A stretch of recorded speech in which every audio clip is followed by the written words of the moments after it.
এই গরমে ঠান্ডা কিছু খেতে মন চাইলে ম্যাঙ্গো স্মুদি হচ্ছে one of the best option আমার কাছে, কারণ এটা বানানো অনেক ইজি আর ইনগ্রেডিয়েন্টসও অনেক কম লাগে।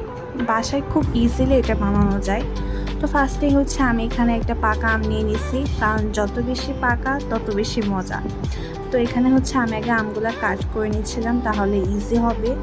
আর কিছু কিউব করে কাটতেছিলাম ডেকোরেশনের জন্য। দেন হচ্ছে আমি এখানে সুগার অ্যাড করছি, এটা টোটালি অপশনাল, চাইলে হানিও অ্যাড করা যায় এর পরিবর্তে। দেন হচ্ছে এখানে মিল্ক অ্যাড করছি। এখানে কোনো পানি দেওয়া যাবে না, কারণ স্মুদি টেক্সচারটা একটু ঠিক অ্যান্ড ক্রিমি হয়, এখানে টোটালি পানি দেওয়া যাবে না। তারপর হচ্ছে সবগুলো উপকরণ আমি একসাথে ব্লেন্ড করছি যতক্ষণ না ক্রিমি টেক্সচারটা চলে আসে। Just look at the golden colour, এটা দেখতেও যেমন খেতেও তেমন। দেন হচ্ছে এখানে আমি আগে যে আমগুলা কিউব করে কেটে রাখছিলাম এগুলো হচ্ছে অ্যাড করতেছি, এটা অপশনাল, চাইলে দেওয়া যায় না চাইলে না। অ্যান্ড দ্যাটস ইট, রেডি হয়ে গেল আমার homemade healthy and super tasty mango smoothie.